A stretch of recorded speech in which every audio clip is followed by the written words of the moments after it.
De manera tal que bienvenidos una vez más a nuestra clase, ya damos inicio a nuestra grabación respectiva.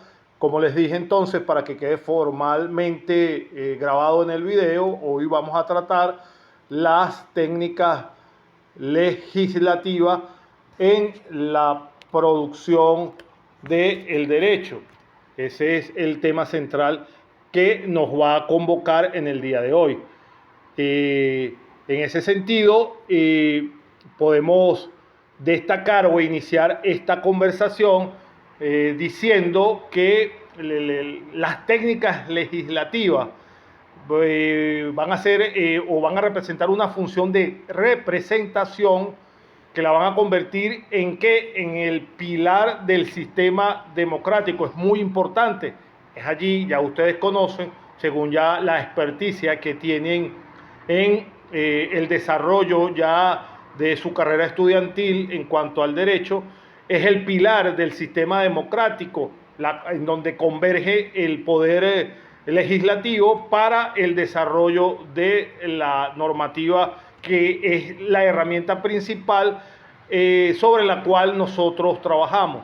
Entonces, además de ser el pilar fundamental del sistema democrático, va a la vez determinante en algunas características de su compleja organización y funcionamiento, que las diferencian sustancialmente de los otros poderes del Estado. Es una función muy peculiar. Entonces, para que la representación se ejerza plenamente, el cuerpo legislativo adopta primero lo que es la metodología de la deliberación como procedimiento para la posterior toma de decisiones. La deliberación no es más que un proceso por el cual se arriba a la decisión a partir de someter los hechos a un análisis exhaustivo,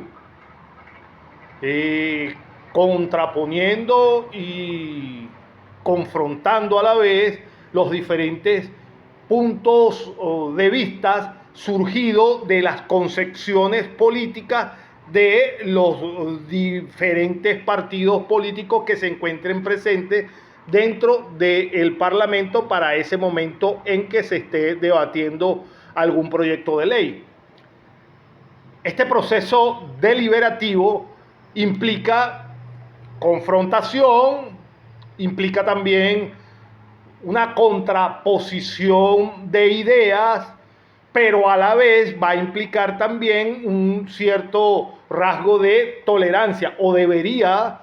Acuérdense que estamos hablando, mis estimados estudiantes, estamos hablando de un concurso ideal en donde un parlamento funcione con las normas democráticas establecidas dentro de lo que se conoce en el mundo occidental como la democracia. Estamos hablando de un concurso ideal, de lo que debe ser. No estoy diciendo exactamente o no me estoy refiriendo en este momento a las cosas que de repente uno puede ver o observar, o en el devenir de los años lo que uno ha podido observar. Estamos hablando de lo que debe ser, que ya en varias oportunidades le he identificado de que la cátedra es para eso. La cátedra es para nosotros conocer realmente cómo deberían ser las cosas. La realidad después nos despierta a otro tipo de situaciones, que eso la vamos a confrontar una vez estemos a nivel profesional. Mientras tanto, nos dedicamos a ejemplarizar, demostrar cómo deberían de ser absolutamente todos los procedimientos estandarizados en una democracia formal. Muy buenas tardes, Darwin. Bienvenido a nuestra clase de hoy. Buenas tardes, profesor. Les decía a los compañeros que ya estaban presentes, ya iniciamos la clase, que estamos tratando hoy el tema de las técnicas legislativas en la producción del derecho. este tópico o esta serie de procedimientos va a ser necesario adquirirlas, aprenderlas, porque va a ser el basamento que van a utilizar ustedes para presentar su próxima asignación, que es la semana que viene. La próxima asignación tiene un valor de 120 puntos y va a estar sustentada en todo el conocimiento teórico que demos en cuanto a las técnicas legislativas en la producción del derecho. Este va a ser el basamento para que ustedes puedan perfectamente desarrollar esa actividad que se les va a colocar en el portal la semana que viene. En ese sentido, entonces, vamos a continuar con nuestra introducción de la materia. Decía entonces que dentro del Poder Legislativo, en el Parlamento, existía entonces de una manera para llegar a la conformación de las normas, se pasaba por un proceso deliberativo que iba a implicar confrontación, contraposición de ideas, decía, pero a la vez tenía que implicar un nivel de tolerancia, porque indudablemente todos los sectores deben tener garantizada la posibilidad de expresión y su participación en la toma de las decisiones que se deliberen y que se lleguen a consenso. Por otra parte, es menester destacar que este proceso deliberativo no puede agotarse en la mera confrontación, sino que debe ir encauzándose o debe encauzarse de manera productiva hacia una resolución final a la que se puede llegar por diferentes vías.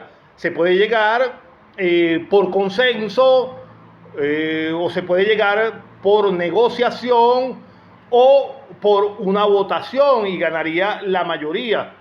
El proceso deliberativo es necesariamente un proceso, si se quiere, muy lento, por lo que el poder legislativo no tiene la misma celeridad de actuación en la toma de decisiones, porque es un cuerpo colegiado, que otros poderes, como el Poder Ejecutivo, que depende directamente del presidente y del Consejo de Ministros nada más, pero es el presidente que puede decidir hacer o tomar una decisión en una vía o en un sentido. Pero en el cambio en el poder Legislativo no puede ocurrir eso, porque tiene que haber toda una serie de procedimientos que de eso es lo que se va, parte de eso es lo que se va a tratar su actividad la semana que viene, de cómo se llega a esa toma de decisiones, y entonces el poder legislativo entonces debe garantizar la participación de absolutamente todos los factores que hacen vida dentro del Parlamento en esos asuntos de decisiones trascendentales en cuanto a las normas. Al mismo tiempo, ese carácter representativo va a ser el condicionante de la dinámica de cambios periódicos a que está sometida la institución del Parlamento. Bien, es sabido que el Parlamento se renueva periódicamente, de manera total o parcialmente. Sus miembros cambian mucho sus curules de acuerdo al resultado que emitan los sufragios en la época que les corresponda. Esto va a determinar sucesivos cambios de actores y la redistribución de los roles que convergen necesariamente en situaciones de ajuste y en otro momento de desajuste. De manera tal que esta misma dinámica, que puede en algún momento parecer negativa, es sin embargo necesaria, ya que el cuerpo legislativo debe reflejar los cambios que se producen en la base de la representación popular. Entonces, por otra parte, el rol político que debe cumplir el Poder Legislativo, a través del ejercicio de sus múltiples funciones, hace que la actividad institucional se desarrolle en tres planos diferentes. El primer plano va a ser el plano político, el plano parlamentario y el plano administrativo.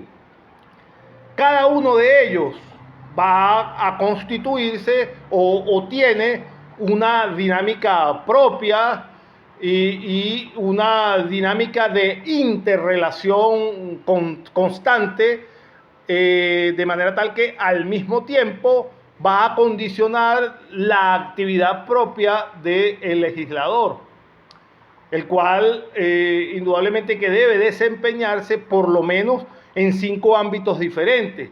En el ámbito del partido político al que pertenece, en la representación del ámbito del Estado donde fue elegido, también debe desempeñar funciones dentro de su oficina y otras funciones que debe desempeñar dentro de las comisiones parlamentarias de las que va a ser miembro dentro del plenario todo del cuerpo legislativo. Entonces, estamos persuadidos de que las consideraciones previas no van a poder dejarse a un lado a la hora de analizar la problemática actual de los cuerpos legislativos. Entonces, juzgar la eficiencia con que se desempeñan, su rol y formular políticas de fortalecimiento institucional.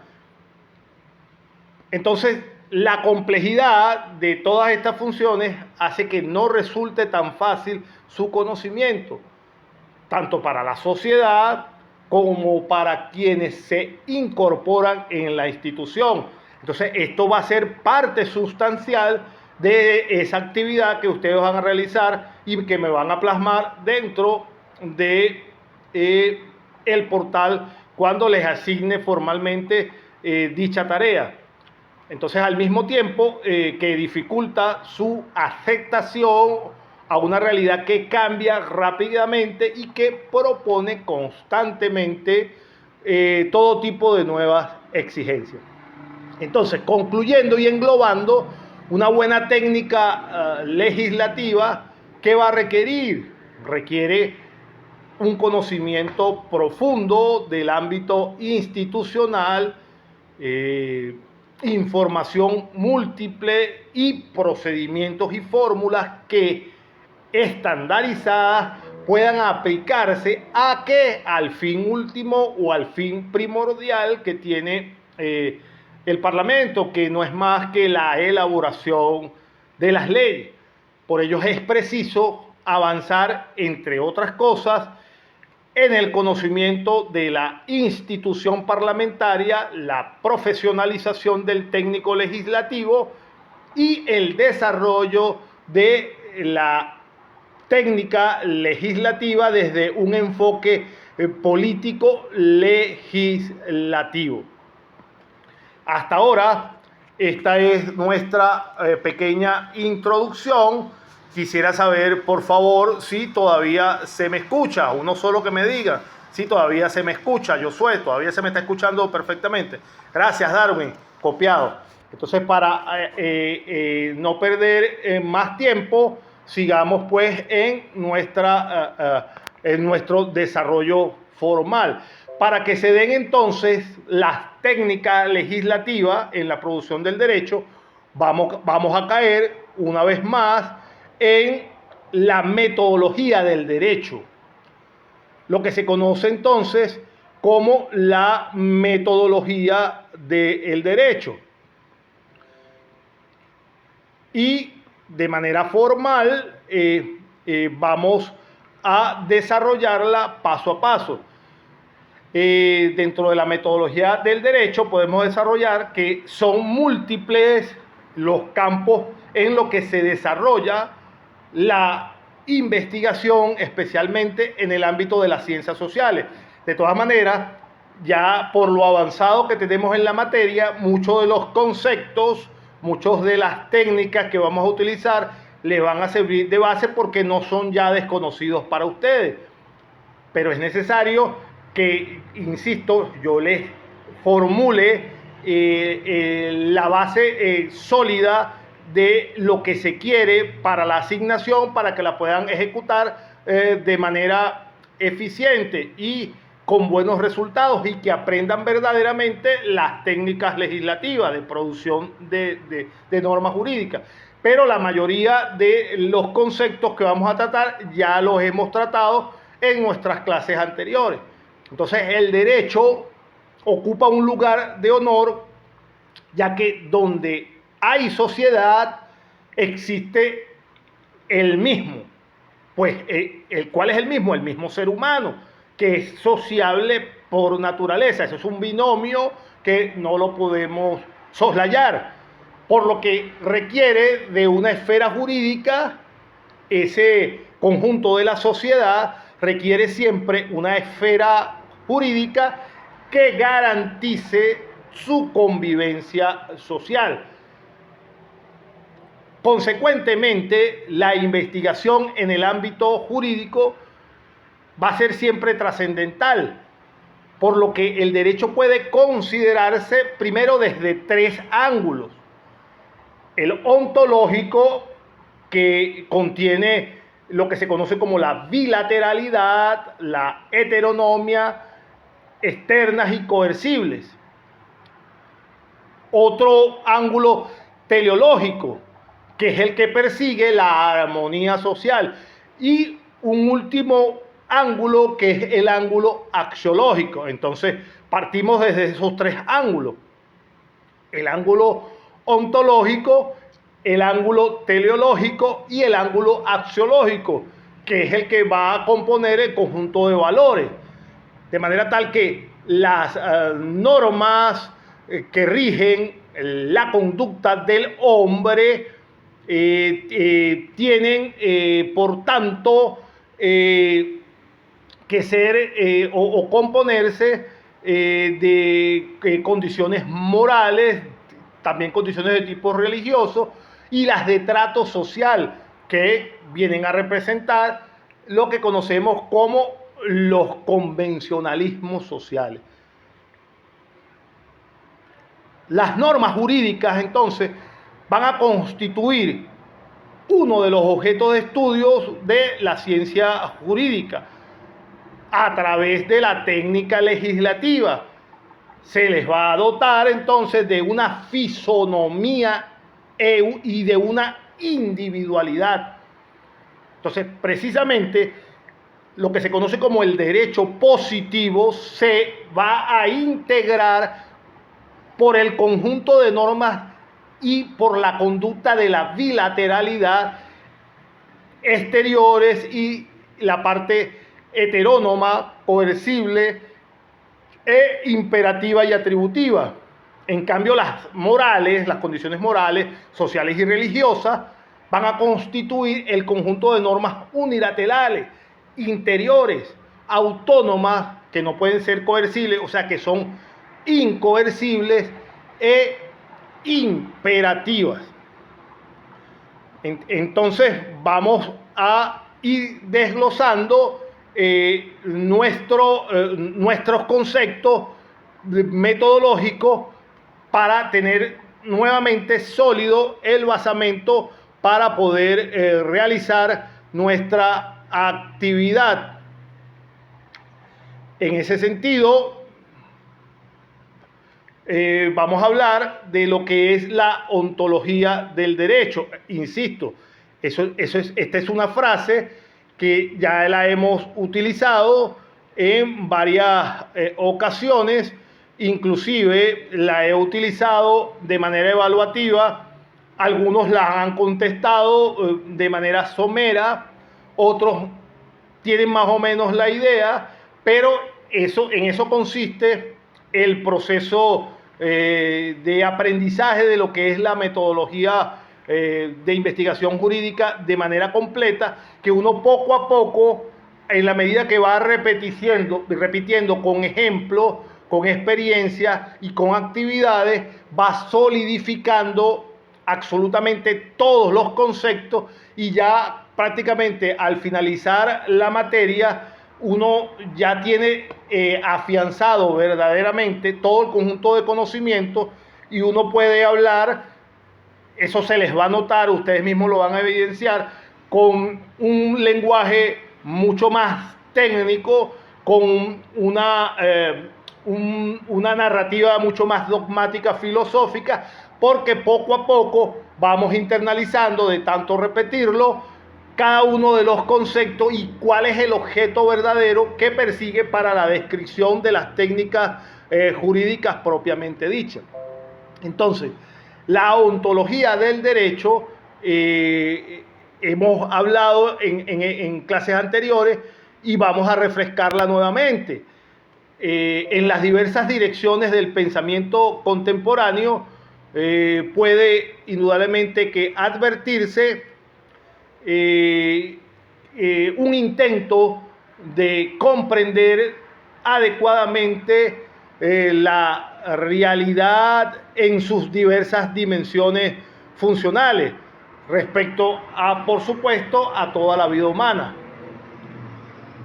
Esta es una preocupación, ha sido siempre una preocupación humanista y es evidentemente central en toda reflexión intelectual de tipo moderno. O sea, que no solamente se ocupe de algo específico, sino que se ocupe de algo que verdaderamente importe a la existencia humana, entendida entonces en un sentido más amplio o en un sentido más limitado. Esta dirección es asumida del modo radical posible por el pensamiento ontológico, lo que llamamos el pensamiento ontológico.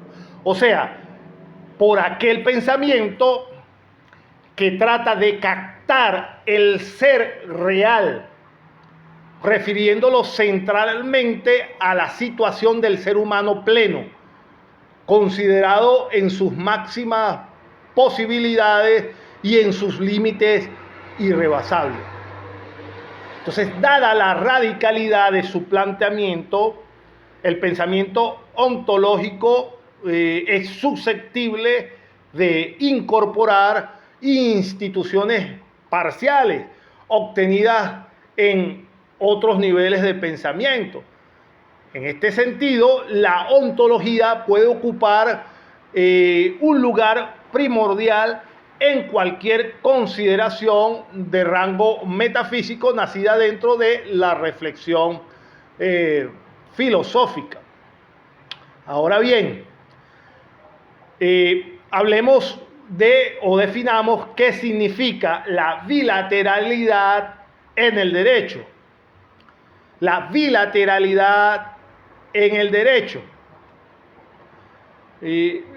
Esta palabra no es más que una condición intrínseca que es atribuible, por supuesto, al derecho y se refiere sencillamente a la cualidad que tienen las normas jurídicas de generar un lazo entre dos personas, físicas o naturales, o bien puede ser personas morales, denominadas respectivamente sujeto de derecho y sujeto obligado. Repito, cuando nos referimos o hablamos de la bilateralidad en el derecho, tenemos que tener claro que va a ser una condición intrínseca al derecho y se va a referir a la cualidad que tienen todas las normas jurídicas de generar un lazo entre dos personas, ya sean personas físicas o naturales, inclusive personas morales, denominadas, por supuesto, respectivamente, una sujeto de derecho y otra el sujeto obligado. ¿Mediante qué? Mediante la imposición de deberes correlativos, de facultades o a la concesión o al reconocimiento de derechos correlativos o de obligaciones.